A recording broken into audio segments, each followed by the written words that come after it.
आप लोगों को इसलिए याद किया गया है, 2-3 रोज पहले मालेगांव शहर के एमएलए मुफ्ती मोहम्मद इस्माइल साहब ने अपने एक जलसे में अभी लॉन्च के अंदर उन्होंने तरह तरह की बातें की, लेकिन उन्होंने पावर बिजली कंपनी के ताल्लुक से भी शहर को गुमराह करने का काम किया। आप लोगों को पता है कि 16 अक्टूबर को इसी जगह पर हम लोगों ने प्रेस कॉन्फ्रेंस लिया था और दिवाली के बाद हम लोगों ने ये ऐलान किया था कि मालेगांव शहर बंद किया जाएगा और एक महामोर्चा निकाला जाएगा पावर कंपनी के खिलाफ में। ये तमाम अखबारात के अंदर भी खबर आई, यूट्यूब चैनल के ऊपर भी, और शहर के आवाम ने भी देखा, पढ़ा, सुना। लेकिन उसके दूसरे ही रोज मुफ्ती मोहम्मद इस्माइल साहब इस्लामपुरे के अंदर बिजली कंपनी के कर्मचारी ऑफिसरान के साथ जो भी उनके वहां पर उनको बहस हुई, पुलिस स्टेशन में गए। खैर, अच्छा काम है, उनकी भी जिम्मेदारी करना चाहिए। लेकिन जलसे में तरह तरह के इल्जामात हम लोगों पर लगाए और शहर को गुमराह करने का काम उन्होंने किया। मेरा इल्जाम है कि मुफ्ती मोहम्मद इस्माइल कासमी साहब बिजली कंपनी से मिलीभगत करते हुए हमारी तहरीक को डायनामाइट करने के लिए असल में दूसरे तीसरे दिन इस्लामपुरे के अंदर जाकर वो धड़के वहां बैठे और बहस की। और जो इल्जामात उन्होंने लगाए,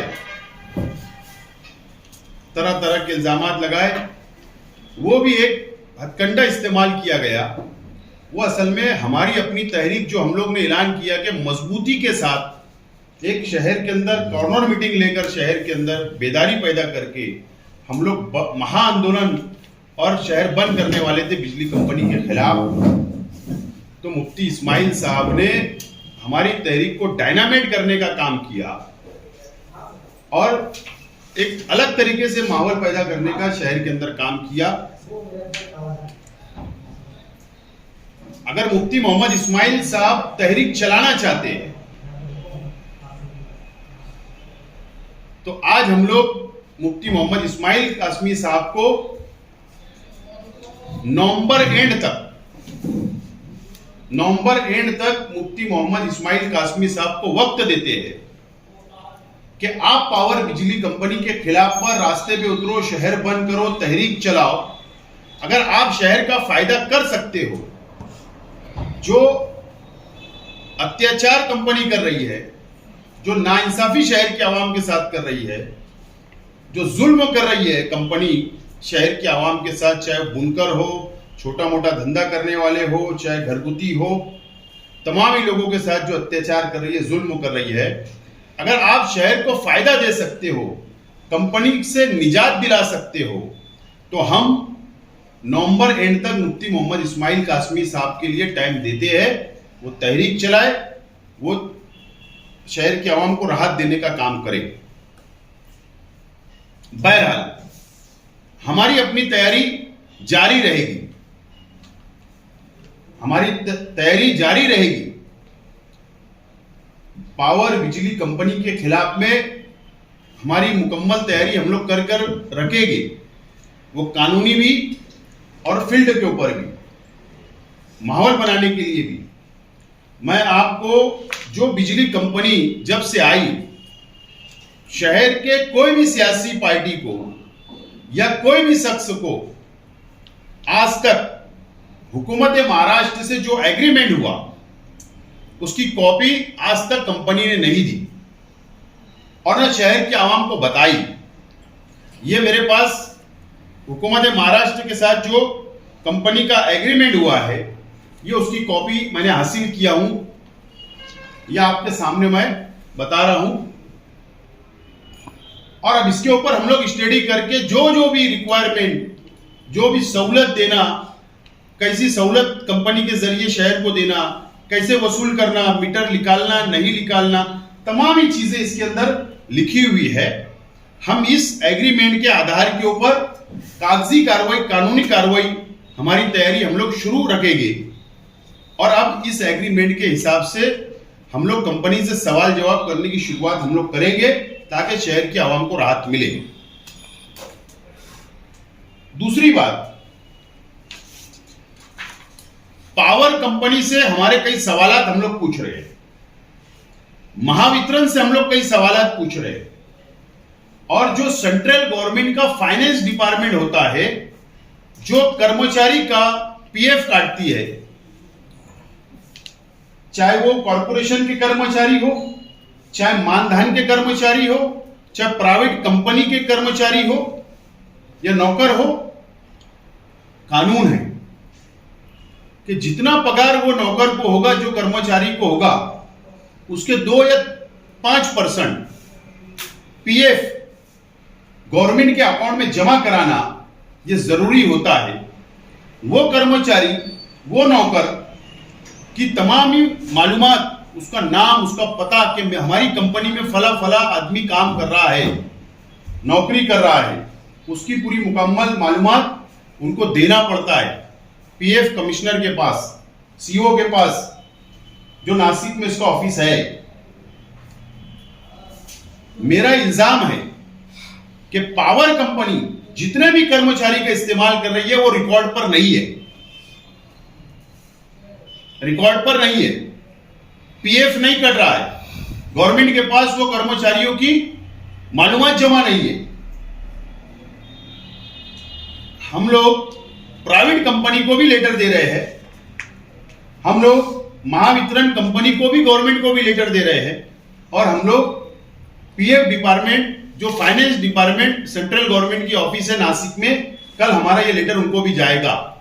हमने ये पूछा है कि देश भर के कौन कौन से राज्य के कर्मचारी मालेगांव शहर के अंदर काम कर रहे हैं कंपनी में। हमने दूसरा सवाल ये पूछा है कि महाराष्ट्र से कौन कौन से जिले के लोग मालेगांव शहर के अंदर काम कर रहे हैं कंपनी में। और तीसरा सवाल हमने ये पूछा है कि मालेगांव शहर और मालेगांव तालुके में कि कितने कर्मचारी, कौन कौन व्यक्ति काम कर रहा है, उसकी मालूमात हमने मांगी, और उनके पूरे नाम, पता, और कितने लोग का पीएफ ये जमा करा रहे हैं, और कितने लोग इलीगल तौर पर वो काम पर रखे हैं। ये गवर्नमेंट का भी नुकसान कर रहे हैं और कर्मचारियों का भी नुकसान कर रहे हैं। इस तरीके का फ्रॉड करने का काम ये कंपनी कर रही है। ऐसी मुकम्मल मालूमात हम लोग मांग रहे हैं, और ये मालूमात हमारे पास आ जाने के बाद मेरी मालूमात है कि कंपनी डायरेक्ट कोई भी कर्मचारी को पेमेंट नहीं देती, डायरेक्ट उनके पास उसकी लिस्ट, उसकी मालूमात नहीं होती। ये मेन कंपनी दूसरी कंपनी को टेंडर देती है या तीसरी कंपनी को टेंडर देती है, वो उसको पैसा देती है और वो सबको पगार देता है। यानी एक तरीके से कानून के खिलाफ ये पावर कंपनी काम कर रही है। हम लोग इसकी भी मालूमात दे रहे हैं, इसके खिलाफ भी कानूनी कार्रवाई करेंगे, और एग्रीमेंट के मुताबिक हमारी अपनी तैयारी नवंबर एंड तक हम लोग जारी रखेंगे। लेकिन आज हमारा मुफ्ती मोहम्मद इस्माइल कासमी साहब को हम वक्त देते हैं कि अगर शहर का फायदा आप करा सकते हो तो जरूर आप फायदा कराइए। आपको जितनी ताकत से लड़ना है लड़िए, शहर का फायदा होना हमारा ये मकसद है। हमने अगर ऐलान किया था शहर बंद करने का, हमने ऐलान किया था मोर्चा निकालने का, तो शहर के हित में, शहर के आम को फायदा हो, जुल्मों के खिलाफ हमने ऐलान किया था। लेकिन मुफ्ती इस्माइल साहब कंपनी से मिली भगत करके, मेरा इल्जाम है कि वो तहरीक को डायनामाइट कर रहे थे, इसके लिए आज हमने उनको वक्त दे दिया कि आप तहरीक चलाओ, हम नवंबर एंड तक देखेंगे कि आप शहर का क्या फायदा करने वाले हो, क्या कंपनी से निजात दिलाने वाले हो। आपके पास तो पावर है, आप तो असेंबली के नुमाइंदे हो, आपको तो असेंबली में बोल सकते हो, आपके पास तो इतने पावर है कि सीएम आपको बुलाता है, गाड़ी में बैठाता है। मैंने सुना हूं कि गाड़ी के अंदर आपको सीएम बैठा लेता है। तो फिर महाराष्ट्र से इससे बड़ा शख्स तो कोई हो ही नहीं सकता कि जो शख्स सीएम जैसा शख्स, महाराष्ट्र के सीएम एमएलए साहब को गाड़ी में बैठा रहे थे। यार इनका तो चुटकी बजाने का काम है, ये चुटकी बजा ले, वे सीएम पास जाए, कंपनी का एग्रीमेंट रद्द करवा दे, कंपनी पे कार्रवाई करवा ले, हम आपको नवंबर तक टाइम देते हैं। और नहीं तो अल्लाह के वास्ते कंपनी से मैनेज होकर आप ये शहर का नुकसान ना करें, और नहीं तो भी नवंबर के बाद हम लोग राष्ट्रवादी कांग्रेस पार्टी के जरिए जबरदस्त तहरीक चलाएंगे। तो कम से कम आप हमको वक्त दे देना। इसीलिए आज की प्रेस कॉन्फ्रेंस बुलाई गई थी। बाकी आपको कुछ सवाल करना है तो आप कर सकते हैं। और प्लानिंग के तहत रेड की जाती है। असल में मुफ्ती मोहम्मद इस्माइल कासमी साहब को इसीलिए हमने वक्त दिया है कि उनको जो जो किसी के ऊपर कार्रवाई करना है वो कर ले, एक ही टाइम कर ले, एक घाव दो टुकड़ा, या कंपनी को शहर से भिजा दे या तो शहर को निजात दिला दे। बहरहाल मुफ्ती इस्माइल साहब ने जो इल्जामात लगाए पावर कंपनी के ताल्लुक से, मुफ्ती मोहम्मद इस्माइल कासमी साहब ने बहुत सारे इल्जामात हम पर लगाए। आज मैं उसका जवाब नहीं दूंगा। हमारा भी 28 तारीख को जुमा के दिन सलामताबाद चौक में हमारा भी जलसा है।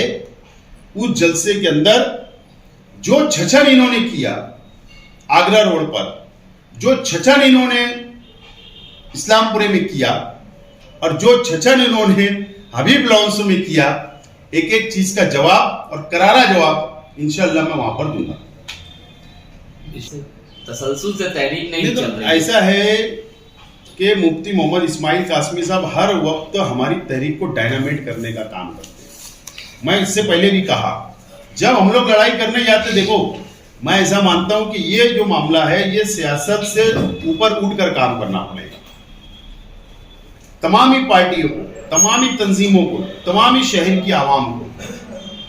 लेकिन मुफ्ती इस्माइल साहब जाके वहां टेबल पे काजू बादाम खा लेते कंपनी के ऑफिस में, तो कंपनी कहां डरेगी? जब एमएलए उनके जेब में है, एमएलए उनकी ऑफिस में है, तो फिर कहां डरेगी? बहरहाल जितना भी आवाज उठाना है राष्ट्रवादी कांग्रेस पार्टी ने ही उठाया है, और वक्त वक्त के ऊपर हम लोगों ने जाकर लड़ा है। आवाम के मसाइल हम हल करते हैं, मुफ्ती इस्माइल साहब कुछ नहीं करते। और आज भी वो तहरीक को डायनामाइट करना चाह रहे हैं, लेकिन अब हम उनको पूरा वक्त देते हैं, नवंबर तक वो करें, और न तो नवंबर के बाद हम लोगों की मुकम्मल तैयारी है। इस तरीके का एग्रीमेंट और सब पेपर वर्क शुरू है। हर तरीके से कंपनी को निपटने की तैयारी हमारी अपनी है। पावर कंपनी के लिए अलग से लड़ाई लड़ी जाएंगी, और किमान वेतन का जो लेबर का मामला है क्या उसके लिए अलग है? फिर दोनों मुद्दे साथ में लड़े जाएंगे? नहीं, बात ऐसी है, ये तहरीक का ही हिस्सा है। ये जो हम लेटर दे रहे हैं तहरीक का ही हिस्सा है। ऐसा है कि जब तक नाक नहीं दबाएंगे तो कोई मुंह नहीं खुलता है।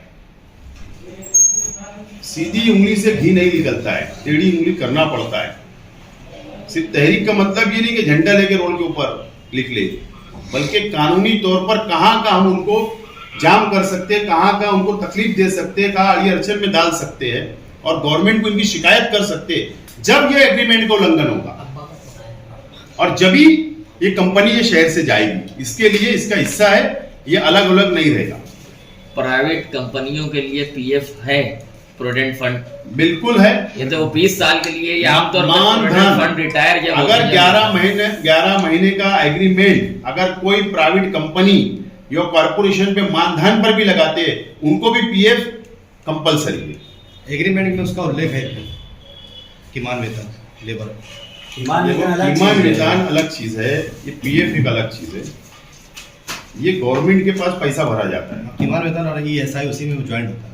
नहीं, ये वो किमान लीडर है, आप मजदूर लीडर है, ये कानून ये है। वो वाली बात नहीं है, ये दूसरी बात। ये फाइनेंस डिपार्टमेंट की जो कानून है, सेंट्रल गवर्नमेंट का, उसके हिसाब से हम लोग बात कर रहे हैं और उसी के अंदर ये लोग कानूनी तौर पर फंसेंगे। मुफ्ती इस्माइल जब इस्लामपुरे में मीटर जब्ती कार्रवाई करने आए, वहाँ पहुँचे, फिर पुलिस स्टेशन गए, फिर वो बोले कि 353 बनाने से नहीं डरेंगे, तो इन सब मामला से लगता है कि वो आपकी तहरीक डायनामाइट कर रही है या कोई और वजह है, या तफसील ऐसा समझ में नहीं आ रही है। मुझे तहरीक इतनी बड़ी तहरीक मालेगांव बंद के ताल्लुक से और डायनामाइट कर रहे हैं मुफ्ती इस्माइल, तो जरा सा मैं खलील अब्बास साहब से ये जो सवाल किए बहुत अच्छा सवाल किया। मैं इनसे पूछना चाहता हूँ, उस दिन मुफ्ती इस्माइल साहब सिटी पुलिस स्टेशन में एसपी ऑफिस में गए, वहाँ पे पावर हाउस के लोग भी आए, एसपी साहब थे या नहीं थे ये उनको मालूम है, खलील अब्बास साहब को। मैं इनसे पूछता हूँ कि उस दिन का नतीजा क्या हुआ, उस दिन निर्णय क्या हुआ, उस दिन फैसला क्या हुआ? जो लोगों का मीटर उस दिन निकला तो उनका मीटर वापस लग गया क्या? क्योंकि मुफ्ती साहब तो यही बोल रहे थे पहले मीटर लगाओ उसके बाद बात करेंगे, तो उनके मीटर लग गए। ये मैं खलील अब्बास साहब पेपर के माध्यम से ये आज के पेपर में ये लिखना चाहिए कि उनका क्या हुआ, फायदा हुआ, नुकसान हुआ, उस पे से पब्लिक समझ जाएंगे किसने क्या मसला हल किया, किसने क्या बोला, नहीं बोला। नहीं, तहरीक डायनामाइट की बात, वो तहरीक डायनामाइट यही बोल रहे ना, तुम उसका हल बता देना कि कुछ हल निकाले थे। अगर हल नहीं निकाले थे तो इसका मतलब तहरीक ही डायनामाइट सिर्फ कर रहे थे ना, और हल निकाले होंगे तो फिर नहीं कर रहे थे। कंपनी उसी दिन बोल दी थी कि निकले हुआ मीटर नहीं लगेगा, और आज तक नहीं लगा। हाँ, नहीं लगा। दत्त नगर में और पवार वाले पुलिस स्टेशन के पीछे अबूदर गफ्फारी मस्जिद के पास का जितना मीटर निकला था वो सबको उनके बिल दे दी गई, उनके मीटर आधे से ज्यादा लग भी चुके।